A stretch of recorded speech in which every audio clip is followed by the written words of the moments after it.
UK වලට ජනවාරි intake එකට ස්ටුඩන්ට් වීසා එකකින් එන්න හිතන් ඉන්න ඕගොල්ලෝ දැනටමත් යුනිවර්සිටිස් වලට ඇප්ලයි කරලා ඇති. සමහර කට්ටියට ඔෆර් ලෙටර්ස් ඇවිල්ලා ඇති.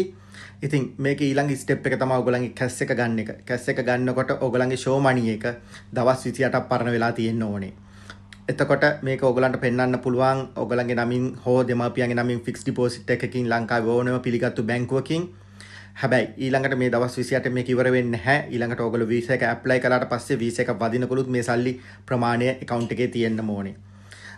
හැබැයි ඔයගොල්ලෝ හොඳින්ම මතක තියාගන්න ඕනේ දේ තමයි මේ සල්ලි වලින් කිසිම විදිහකින් කෑෂ්බැක් එකක් එහෙම නැත්නම් මේ සල්ලි අපේට තියලා ලෝන් එකක් ගන්න බෑ.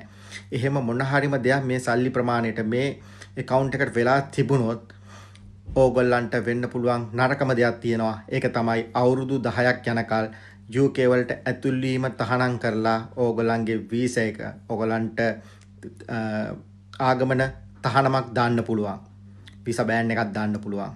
මේක අයින් කරගන්න එක මේක අපීල් කරලා ඉවරලා අයින් කරගන්න එක හරිම අමාරු වැඩක්. ඉතින් ඒක නිසා ඕගොල්ලෝ සල්ලි පෙන්නන්නේ ඕගොල්ලන්ගේම සල්ලි නෙමෙයි නං වෙන පිට පාස්ටරයකින් නම් තෙවෙන පාස්ටරයකින් නම් ඕගොල්ලන්ගේ සල්ලි පෙන්නන්නේ. හොඳට මතක තියාගන්න හොඳම විශ්වාසවන්ත තැනකින් විතරක් මේ වැඩේ කරගන්න. Thank you.